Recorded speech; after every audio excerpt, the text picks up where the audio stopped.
नमस्कार. पंढरीच्या परिवारामध्ये आपलं सहर्ष स्वागत. आज आपण पंढरपूर, पुंडलिक, वारी आणि पांडुरंग किंवा विठ्ठल या विषयीची अद्भुत अशी माहिती ऐकण्यासाठी वारकरी संप्रदायाचे आणि संत साहित्याचे गाढे अभ्यासक माननीय शहाजीराव बळवंत सर यांच्याकडे आलेलो आहोत आणि त्यांच्याकडून जास्तीत जास्त संत साहित्याच्या अभ्यासातून मिळालेली पंढरपूरची आणि पुंडलिकाची संपूर्ण माहिती आपण मिळवण्याचा प्रयत्न करू. वारी आपल्या पंढरपूरची जी महाराष्ट्रातील सर्वात मोठी यात्रा भरणारी वारी आणि महाराष्ट्राचं आराध्य दैवत पंढरपूर. वारी ही मूळ काय आहे, वारकरी संप्रदायाचा जो काय वारीचा इतिहास आहे तो आपण जाणून घेण्याचा प्रयत्न करू. वारकरी संप्रदायाचे आणि अध्यात्माचे गाढे अभ्यासक आहेत आणि त्यांच्या माध्यमातून आपण वारी आणि पुंडलिक, पंढरपुरामध्ये पुंडलिक कसा आला, तिथून वारीच्या सुरुवात कशी झाली, इथपर्यंत आपण थोडासा पट उलगडण्याचा प्रयत्न करू. नमस्कार सर. नमस्ते. अगोदर तुमची ओळख द्या आमच्या प्रेक्षकांसाठी. मी शहाजीराव भानुदास बलवंत. माझं गाव मानदेशात मान नदीच्या काठचं खवासपूर आहे. माझं शिक्षण खेडेगावात ग्रामीण भागातच गावाजवळच दिघंची लोटेवाडी या गावी झालं. कॉलेजचं शिक्षण माझं पंढरपूर इथंच झालेलं आहे. त्यानंतर मी MA BEd झाल्यानंतर काही दिवस रयत शिक्षण संस्थेमध्ये माध्यमिक शिक्षक होतो, तेही कोकणात. पण तिथून मी लोकसेवा आयोगाची परीक्षा देऊन महाराष्ट्र शासनामध्ये वर्ग 2चा अधिकारी म्हणून सेवेस प्रारंभ केला, सुरुवात केली. आणि त्यानंतर सहाय्यक सहसंचालक लेखा व कोशागारे या पदावरून मी सेवानिवृत्त झालो. आणि सेवानिवृत्तीनंतरचं माझं आयुष्य मी इथं पंढरपूरमध्ये घडवत आहे. सर, आपला वारकरी संप्रदायाचा जो इतिहास आहे तो थोडासा, वारीचा इतिहास आणि पुंडलिक आपल्या पंढरपुरामध्ये कसा आला ते थोडं सविस्तर आमच्या प्रेक्षकांसाठी सांगितलं तर थोडस बरं होईल. वारकरी आणि पंढरपूर हे एक अतूट असं नातं आहे. आता ही जी वारी आहे, ही वारी फार प्राचीन काळापासून होत आलेली आहे. संत ज्ञानेश्वरांचे आजोबा हे सुद्धा वारीला येत होते. तेव्हा पंढरपूर तीर्थक्षेत्रामध्ये अनेक महाराष्ट्रातून, देशातून, विशेषतः दक्षिण भारतातून या ठिकाणी लोक पांडुरंगाच्या दर्शनाला येत होते. आणि त्यामुळं इथं वारी हा शब्द रूढ झाला. वारी या शब्दाचा अर्थ काय, तर वारी म्हणजे येरझारा, येणे आणि जाणे. महाराष्ट्रामध्ये किंवा देशामध्ये अनेक गावोगावी आपण जत्रा, क्षेत्रा, उरूस हे पाहत आलेलो आहोत. परंतु वारी हा शब्द फक्त पंढरपूरलाच लागू होतो. वारी ही फक्त पंढरपूरचीच आणि तीही विठ्ठलाचीच. आणि हे कधी सुरू झाली वारी, तर पहिले आज जे आपण वारीचं स्वरूप पाहतोय, देहूवरून, आळंदीवरून, गजानन महाराजांच्या गावावरून जी वारी या ठिकाणी येते, लोक समुदायानं येतात, तशी वारी 1830-31 पूर्वी चालू नव्हती. त्यापूर्वी काय होतं, लोक यायचे, राजे रजवाडेही यायचे, साधू संत इथं यायचे आणि ते पंढरीच्या पांडुरंगाचं दर्शन घेऊन जायचे. परंतु इसवी सनाच्या 9व्या शतकामध्ये इथं शंकराचार्यांनी सुद्धा भेट दिलेली आहे. त्यांनी पांडुरंगावर अष्टक सुरू केलेले आहेत. शंकराचार्य हे 8व्या-9व्या शतकातले थोर तत्वज्ञ होते, फिलॉसॉफर होते. परंतु त्यावेळेला आजच्या इतकं सामुदायिक स्वरूप त्यावेळेला वारीला नव्हतं. मग वारीला सामुदायिक स्वरूप कधी आलं, तर वारीला सामुदायिक स्वरूप हे 1830-31 साली आलं.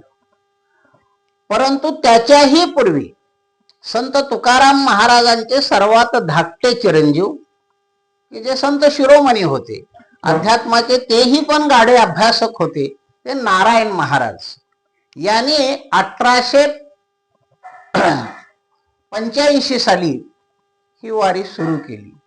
ते तुकाराम महाराजांची पादुका घेऊन, तुकाराम महाराजांच्या पादुका घेऊन आळंदीला गेले.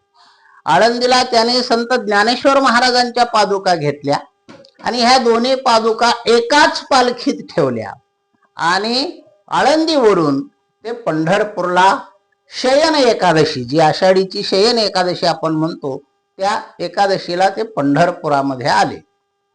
पुढं काय झालं की वारीत लोकांची संख्या वाढू लागली, दिंड्या वाढू लागल्या आणि त्यामुळं हा जो भार आहे तो कमी करण्यासाठी ही वारी संत नारायण महाराजांच्या वंशजांनी पुढं 1830-31 साली ही हैबती बाबा देशमुख म्हणून आपल्या सातारा जिल्ह्यातले, सातारा तालुक्यातलेच आरफळ गावचे एक लष्करी अधिकारी होते आणि त्यांना स्वतंत्र आळंदीवरून ज्ञानेश्वर महाराजांची पालखी घेऊन जाण्याचा हुकूम केला, आदेश दिला म्हणा किंवा विनंती केली.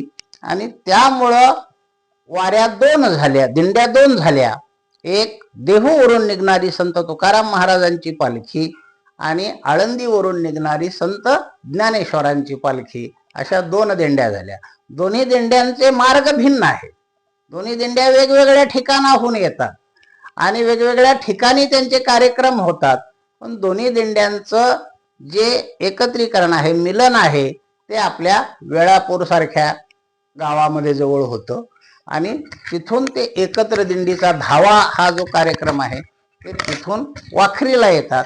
वाखरीला मोठं रिंगण भरतं, दशमीला ते रिंगण असतं आणि एकादशीला पालख्या पंढरपूरमध्ये येतात. आता वारीची सगळी सुरुवात तुम्ही सांगितली, पण दोन दिंड्या झाल्या परत, माऊलींची आणि तुकाराम महाराजांची वेगवेगळ्या झाल्या. ह्या थोडस सविस्तर सांगितलं तर बरं होईल.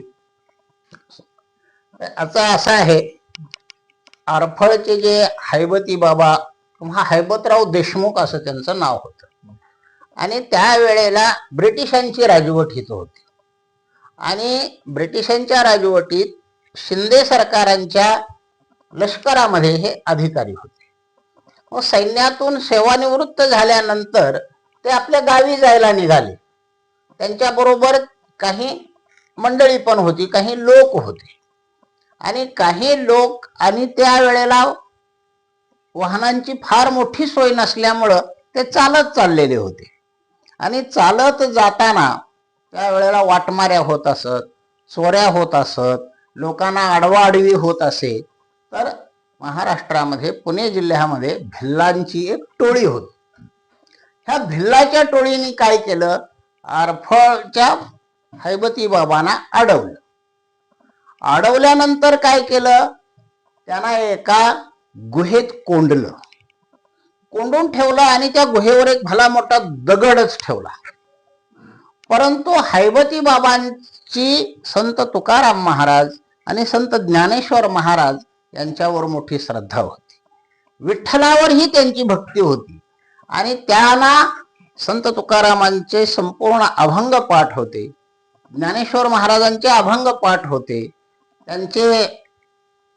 याचे जे अभंग आहे ते सर्व पाठ असल्यामुळं ते म्हणत असत आणि मुखातून त्यांच्या अभंगाची अभंगवाणी चालू होती आणि त्याच्यामध्ये ते त्या गुहेमध्ये बेशुद्ध पडले आणि ते बेशुद्ध पडल्यानंतर ही बेशुद्ध अवस्थेत ही ते आपले अभंग म्हणणं किंवा नामस्मरण जपणं हे त्यांचं चालू होतं.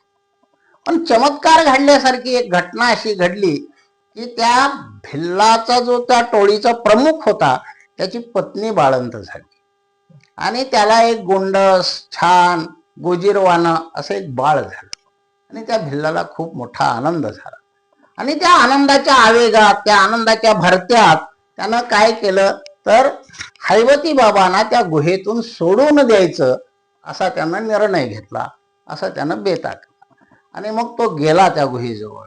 त्या गुहेच्या तोंडावरचा दगड त्यानं काढला आणि दगड काढून त्या हैबती बाबावर त्यानं औषध उपचार केले, त्यांना चांगलं खाऊ पिऊ घातलं आणि सोडून दिलं, मुक्त केलं.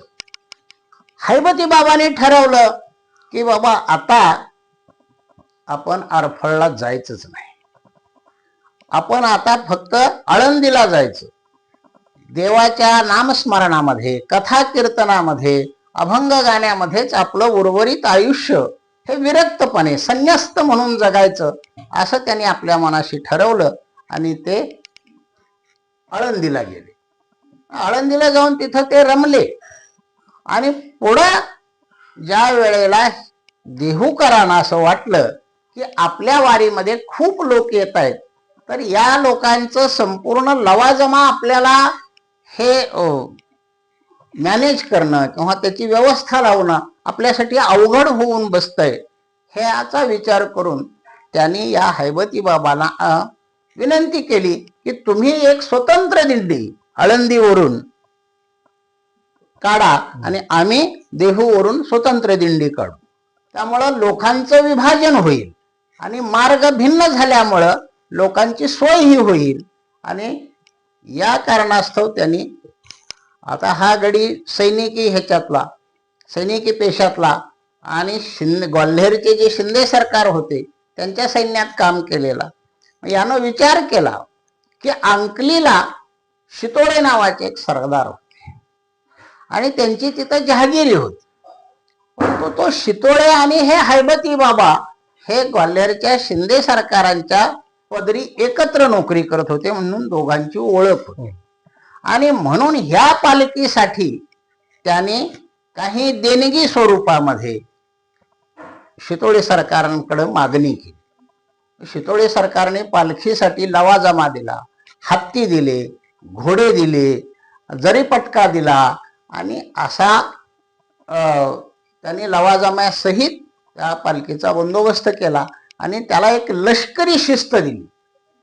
कारण लोकांची संख्या वाढलेली होती आणि हे लोक एकत्रितपणे प्रवास करायचा असेल तर लोकांमध्ये सैनिकी शिस्त असणं हे त्यांना गरजेचं वाटलं.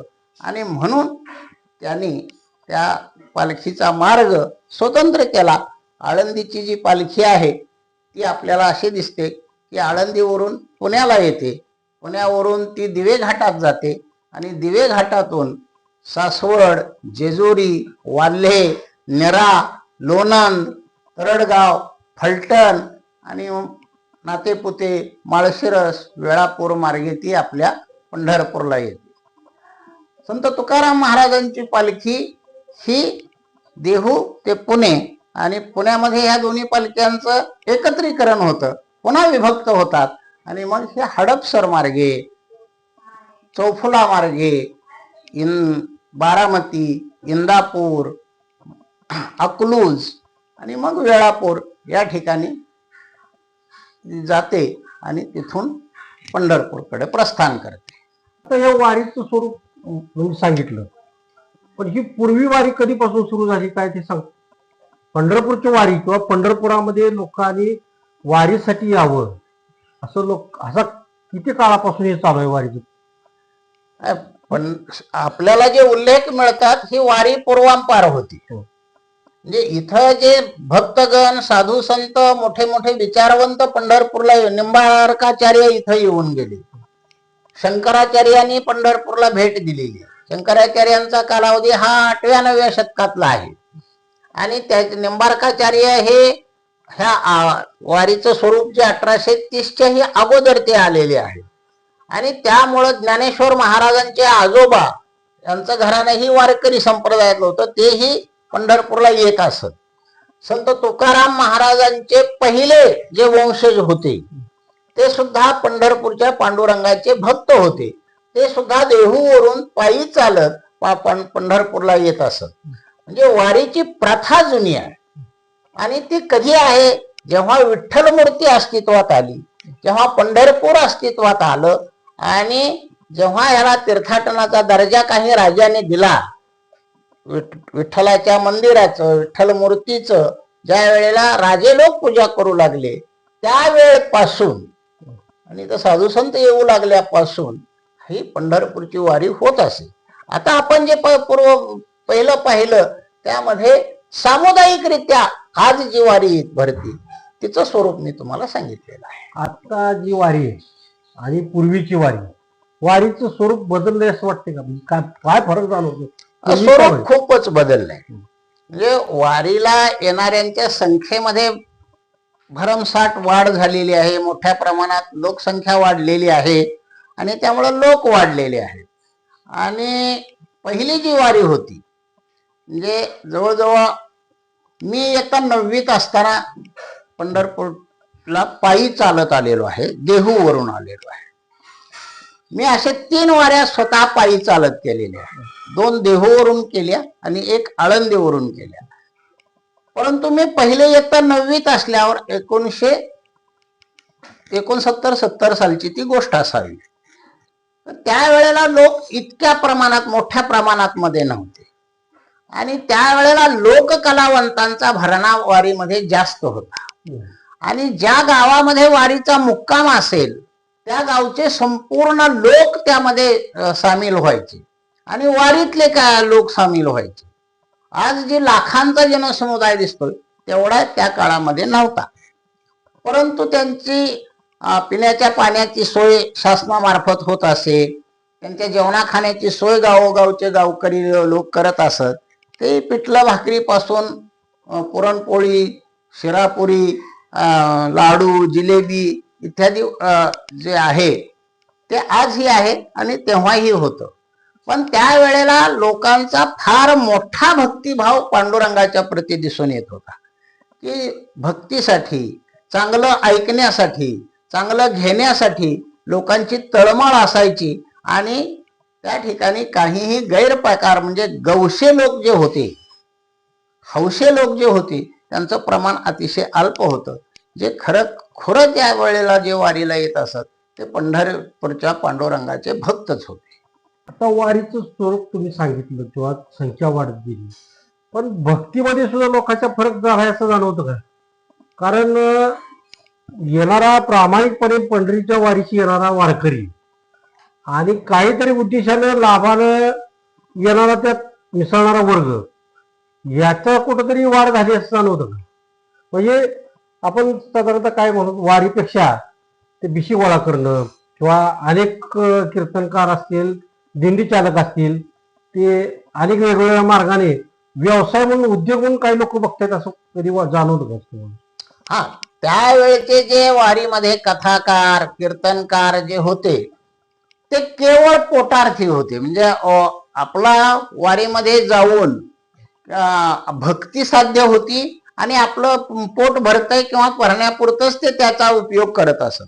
पैसा मिळावा, तो गाठीशी बांधावा आणि त्यातून आपण काहीतरी पुढचे व्यवहार करावेत हे त्या संतांच्या, त्या कीर्तनकारांच्या मनामध्ये नव्हतं. आज जे कीर्तनकार आहेत, काही सर्वच नाहीत, पण आजचे सुद्धा काही कीर्तनकार आहेत ते लोकांना भावनिक काहीतरी वेगळंच आव्हान करतात की मी पंढरपूरला मठ बांधतोय, मी या ठिकाणी अशी शाळा सुरू करतोय, मी या ठिकाणी असा मठ बांधतोय. आणि अशा भावनेतूनही ते पैसे गोळा करतात आणि लोकांकडून देणग्या उकळण्याचा प्रयत्न करतात. हे जुन्या काळामध्ये असं नव्हतं. आज ह्याचं स्वरूप बदललेलं आहे. म्हणजे जे कीर्तनकार जे आहे ते देवाच्या नावावर पोट भरणे आणि श्रीमंत होणे असा काही लोकांचा धंदाही झालेला आहे. वारी पंढरपुरापर्यंत आली, हा इतिहास आला. पण पंढरपुरामध्ये मुळात पंढरपूर हे कधी, म्हणजे विठ्ठल कधी आला किंवा पुंडलिकाने पंढरपूर पंढरीनगरी वसवली असं म्हणलं जातं, तर ह्याविषयी थोडीशी माहिती सांगितली तर बरं होईल सविस्तरपणे. पंढरपूर हे गाव प्राचीन आहे. आपल्या इतिहासामध्ये पंढरपूरचे अनेक नावं आहेत. पांडुरंगपल्ली, पांढरी, पुंडरीकपूर, दिंडीरवन, लोहदंड क्षेत्र, गंगा लक्ष्मी तीर्थ अशा अनेक नावाचा उल्लेख इतिहासामध्ये आपल्याला पंढरपूरचा केलेला आढळतो. पंढरपुरात पांडुरंगाची मूर्ती कधी आली हे ठरा असा इतिहास यावर काहीही बोलत नाही. इतिहास या बाबतीत अनभिज्ञ आहे. लोकांची श्रद्धा आहे अशी की युगे 28 विटेवरी उभा, वामांगी रुक्माई दिसे दिव्य शोभा. 28 युग झाली, परंतु इतिहास याला दुजोरा देत नाही. आता पांडुरंगाची मूर्ती जी आली ती काही इतिहासकारांच्या मते ही 12व्या शतकामध्ये आली, काही इतिहासकार म्हणतात ही 14व्या शतकामध्ये आली. परंतु त्याच्याही अगोदर म्हणजे दक्षिण भारतामध्ये नायनार, आळवार अशा संतांची भक्ती आंदोलनं सुरू झाली होती आणि ते विष्णू भक्त होते. आणि पुराणांमध्ये ह्या विठ्ठलाचा उल्लेख आढळतो. म्हणजे पुराणं कधी लिहिली गेली तर सातवाहन राजांचा इतिहास तो इसवी सन पूर्व 200 वर्ष आहे आणि इसवी सनानंतर 200 वर्ष शालिवाहन राजांनी किंवा सातवाहन राजांनी आपल्या महाराष्ट्रावर राज्य केलेलं आहे. आणि त्याचा उल्लेख ज्या पुराणामध्ये आहे, स्कंद पुराण म्हणा, भागवत पुराण, हरिवंश पुराण, याच्यामध्ये सातवाहनांचा जसा उल्लेख मिळतो तसाच पंढरपूरच्या पांडुरंगाचा आणि पुंडलिकाचाही उल्लेख पुराणांमध्ये मिळतो. मग काही आजचे इतिहासकार काय करतात, इतिहास लेखनामध्ये पुराणांचीही मदत घेतात आणि त्यामुळं सातवाहनांनीच या ठिकाणी संत नरहरी सोनार यांचे वंशज रामचंद्र पंत सोनार यांना इथं पाठवलेलं होतं आणि पंढरपूरचा बंदोबस्त करण्यासाठी, पंढरपुरामध्ये चांगलं व्यवस्था लावण्यासाठी पाठवलेलं होतं. म्हणजे त्या वेळेपासून पंढरपूर हे इथं अस्तित्वात आहे आणि पंढरपूर अस्तित्वात असली त्या काळापासून विठ्ठलाची मूर्तीही इथं अस्तित्वात असली पाहिजे असा फक्त आपल्याला तर्क करता येतो.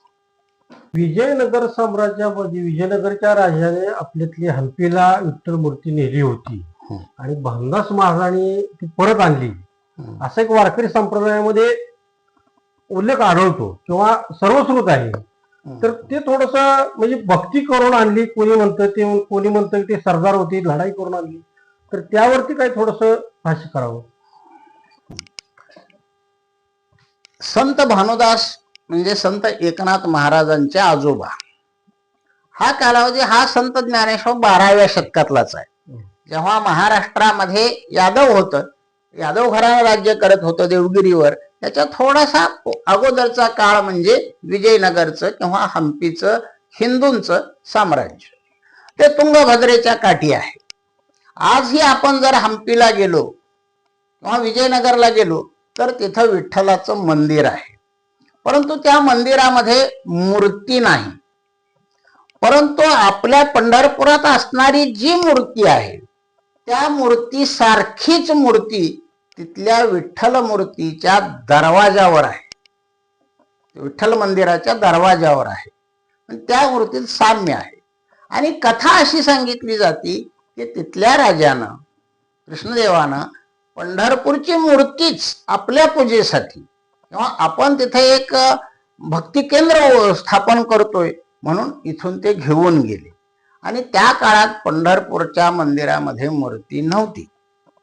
परंतु संत भानुदासांनी स्वतः गेले, इथल्या वारकऱ्यांची आबाळ होऊ लागली. मूर्तीविना त्यांना कर्मेना, मूर्तीविना इथला वारकरी बेचैन झाला, महाराष्ट्र बेचैन झाला आणि म्हणून ते स्वतः गेले. त्यांनी युद्ध वगैरे केलं नाही, तिथल्या राजांना विनंती केली आणि ही मूर्ती आमची आहे, पंढरपूरची आहे, ती तुम्ही परत द्या. म्हणून संत भानुदासांनी विजयनगरवरून ती मूर्ती परत पंढरपूरला आणली आणि तिची प्रतिस्थापना या ठिकाणी केलेली आहे.